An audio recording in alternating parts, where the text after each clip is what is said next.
Você já deve ter escutado falar dos bebês reborn, né? À primeira vista, eles parecem até recém-nascidos de verdade, mas são bonecos ali hiperrealistas, criados com riqueza de detalhes para imitar um bebê nos mínimos traços.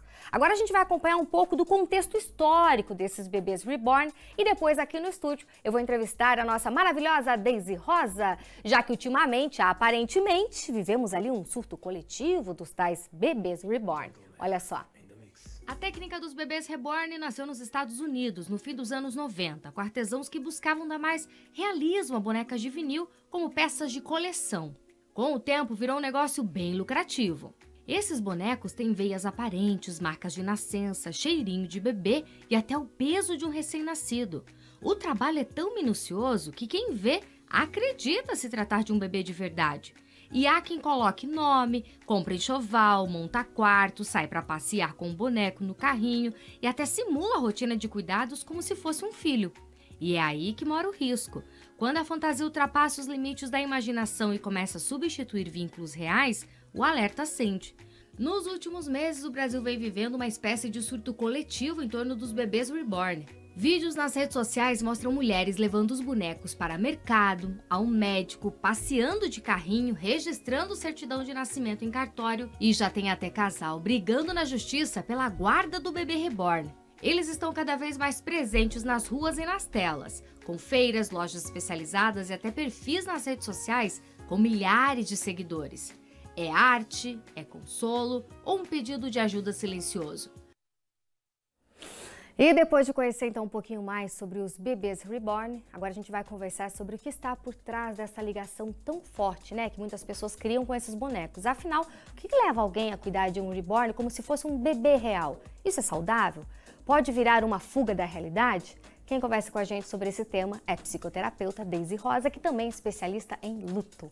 Boa tarde, Daisy. Tudo bem contigo, minha linda?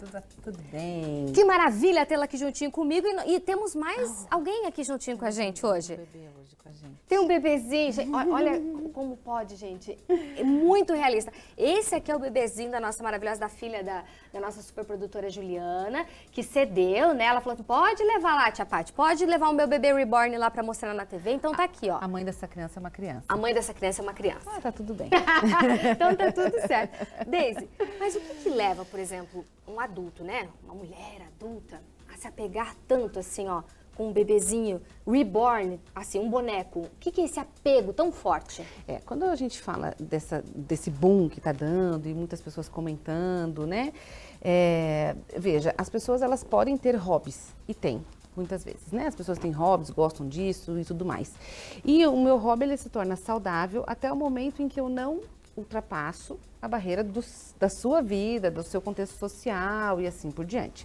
Mas a gente precisa também contextualizar assim, por que este apego tão grande a um boneco? O que é que está acontecendo? Eu acredito que tem dores, Paty. Não dá para dizer assim, qual é especificamente a dor, até porque nós estamos falando de várias mães reborns, de várias mulheres adultas que estão numa sociedade do maternar, né? E a gente precisa lembrar, inclusive, que nessa sociedade do maternar existe uma cobrança com as mulheres, desde pequenininhas, né? De que você precisa brincar de boneca, você precisa ser mãe, você precisa maternar. E algumas mulheres, e se a gente for olhar todo um contexto histórico bem amplo, muitas de nós mulheres fomos criadas para ser alguém na vida, para ganhar o seu próprio dinheiro, para não depender de homem nenhum, para ser forte. E o que eu estou vendo na sociedade, no contexto geral, independente de bonecas ou não, é que nós mulheres dessa geração dos 30, 40, 45, 50 anos, estamos meio cansadas de ter que ser fortes, dar conta de tudo. E aí parece que vem um movimento assim, acho que eu não sei se eu quero mais brincar de força, eu quero brincar de feminino. E aí, de repente, vem esse boom junto dessas bonecas que vem com esse maternar. Que cobrança existem aqui?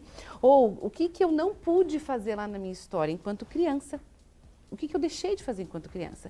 O que talvez eu não brinquei direito? Porque assim, a criança, até os 7 anos, ela tem um processo da fantasia. Então veja, você tem uma criança pequena em casa e um adolescente, né? Então você está vivendo 2 mundos diversos diferentes. A sua criança, ela entende que isso aqui, se ela pegar na mão, ela vai brincar e vai fazer como se ela fosse a mamãe desta criança, certo? Porque ela está no processo de fantasia, ela entra nesse movimento, ela vai querer te chamar para brincar e você ser a vovó, porque faz parte do universo da infância que tem a magia. Esta magia de acreditar neste boneco, como eu sendo a mãe dele, essa magia ela começa a ir embora quando a criança ela muda da fase de desenvolvimento para mais ou menos 7 anos. Claro que cada criança é um pouco diferente, mas essa coisa do imaginário, ele começa a ir para aquilo que é mais palpável a partir dos 7 anos. Então, sim, se eu sou uma adulta e eu adulta não passei dessa fase, tem algo errado.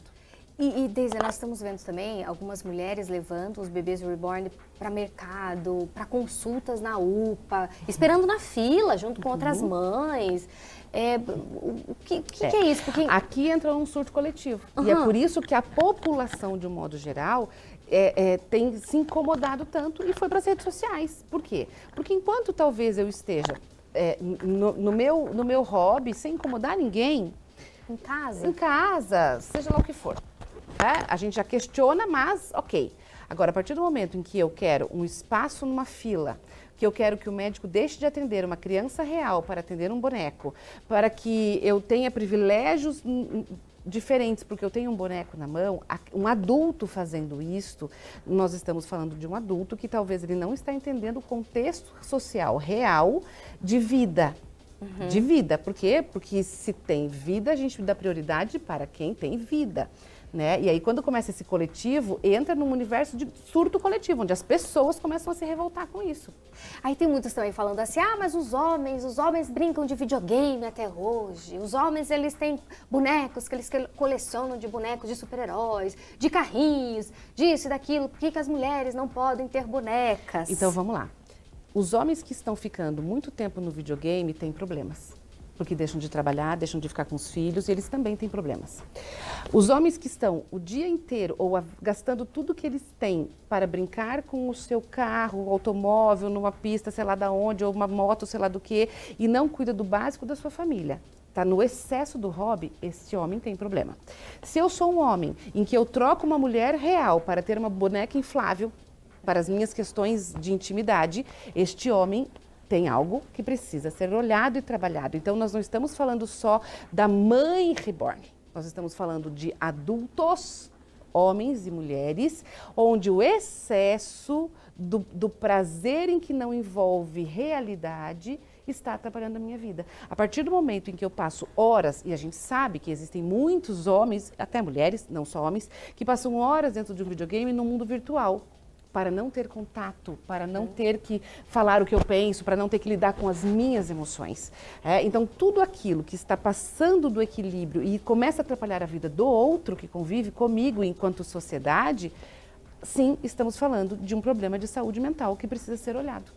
Deise, nós temos também algumas profissionais, alguns terapeutas, enfim, que mesmo nas redes sociais indicam, né, os bebês reborn para algumas mulheres, ou que passaram pelo luto, né, perderam filhos, ou estavam grávidas e perderam o bebê, enfim. Como que você vê tudo isso?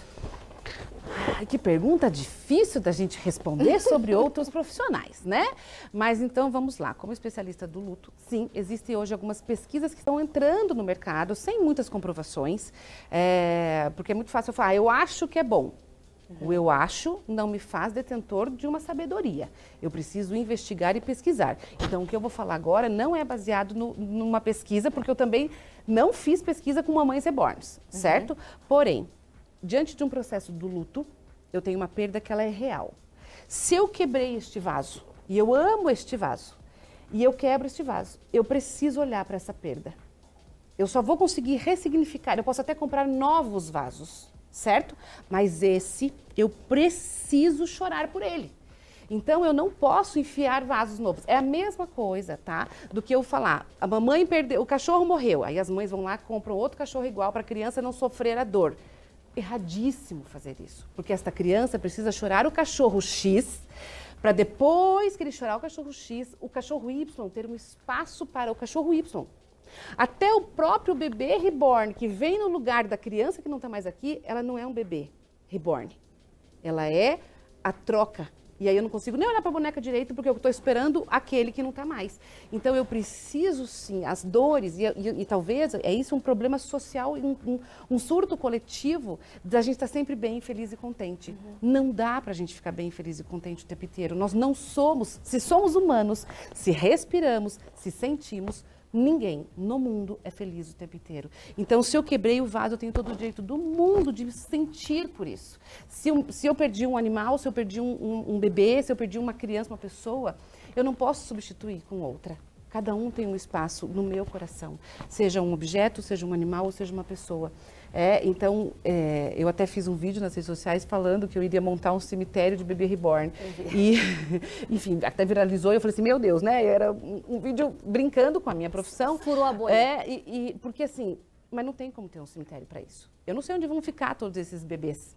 Porque uma hora, talvez, serão trocados por outros objetos tentando amenizar o vazio. Por quê? Porque não adianta, veja, eu posso estar num vazio enorme de uma briga de relacionamento e me entupir de álcool e entrar no vício do álcool.